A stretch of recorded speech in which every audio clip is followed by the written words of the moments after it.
Hello, I'm Matt Dolly, and this is Viper Bites. And we've got some breaking news in the National Football League. As earlier today, the Dallas Cowboys added a playmaker on the outside there, making a deal with the Texans for the 29-year-old Brandin Cooks. That's right, Dallas, they finally get their guy. Going back to the trade deadline last season, we'll talk about that a little bit more. But we know that the Dallas Cowboys, they were in on Brandin Cooks right up until the 11th hour. Unfortunately, a deal could not get done. That's not the case here, as the Texans, they will receive a 2023 fifth-round draft selection as well as a 2024 sixth-round draft selection. Brandin Cooks, he restructured his contract and able to make this deal go down. So the Texans, they're going to pay about $6 million of that salary, and the Dallas Cowboys, they'll be on the hook for the remaining $12 million. Now, per source, which is worth noting here, $0 is guaranteed in 2024. So Dallas, they basically could get out of this deal going into next season if they choose to do so. But you know what? I have a feeling here that Brandin Cooks is going to make some Dallas Cowboys fans very, very happy. Now, Brandin Cooks, he's no stranger to being dealt. He has now been traded 4 times in his career, and according to NFL research, that goes back to 1980. He ties Eric Dickerson and Kiko Alonso as the most times traded all time. Yes, look at the Brandin Cooks trade history. March 2017, the Saints trade Cooks to the Patriots for a 2017 first-round selection and a third-round pick. Then in 2018, the New England Patriots, they flipped Cooks and a fourth-round pick in that 2018 draft to the Rams for a first and a sixth. Then in 2020, the Rams, they trade Cooks along with a 2022 fourth-round pick to the Texans for a second-round selection in that 2020 draft. So what is Cooks' true trade value? Brandin Cooks has been traded in his career for 2 firsts, a second, a third, a fifth, and 2 sixth-round picks. Now, I mentioned this. Cooks, he was nearly traded to the Cowboys at the NFL trade deadline last season. At that time, the price tag was a little bit higher. Well played, Texans. Well played. Pretty much shot yourself in the foot trying to make this happen. A little better late than never? No, not so much. Now, just when you thought you couldn't get any dumber, you go on and do something like this and totally redeem yourself, Jerry and Stephen Jones. Now, I'm referring to the fact that you basically gave away Amari Cooper for the exact same draft compensation just a year earlier to the Cleveland Browns. Remember that? We got on the Dallas Cowboys for that move, and rightfully so. The Dallas Cowboys, they've been missing that playmaker opposite CeeDee Lamb. You know, Amari Cooper, he would have gone a long way into helping Dallas get the job done this season. Alas, hey, you know what? Live and learn.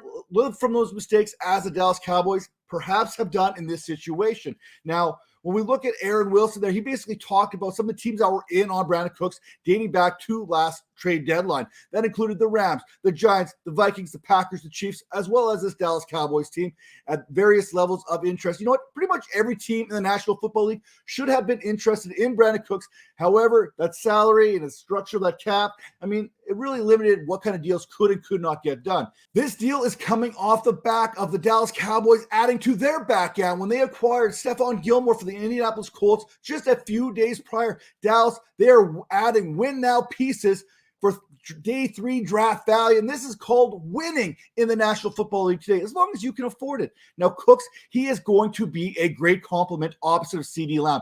Cooks is the kind of guy who could stretch out a defense anytime he wants. He's got speed, and that is something that the Dallas Cowboys desperately missed last season, especially when Michael Gallup was trying to work his way back from that ACL injury.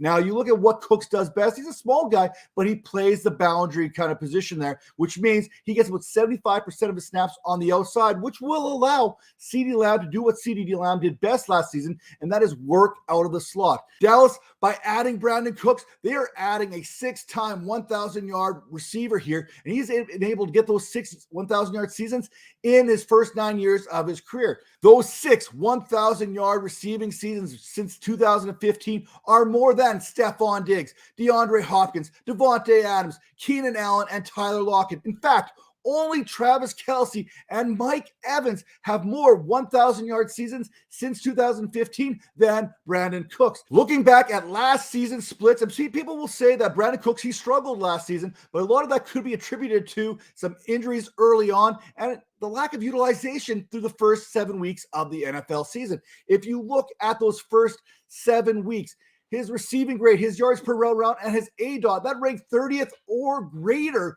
out of 42 wide receivers. I mean, that's not good. That's struggling. However, in weeks 8 through 18, he finished with a receiving grade of 77.2. That ranked 20th out of 57 eligible players. His 1.87 yards per route run, that was 22nd out of 57. And his ADOT of 15.3, that was the 7th best mark in the National Football League through weeks 8 through 18.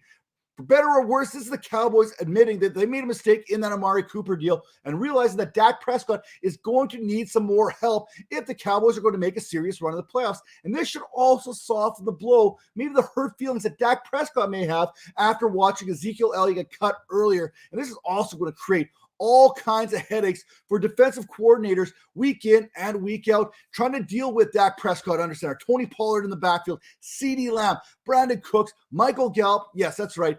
Headaches all over, mismatches. Dallas's offense, it's looking pretty good right now. Speaking of offenses, there's some teams, there's some wide receivers that we are just waiting to make something happen, like DeAndre Hopkins, Odell Beckham Jr. Guess what? You boys, you're up next. Let's see what happens.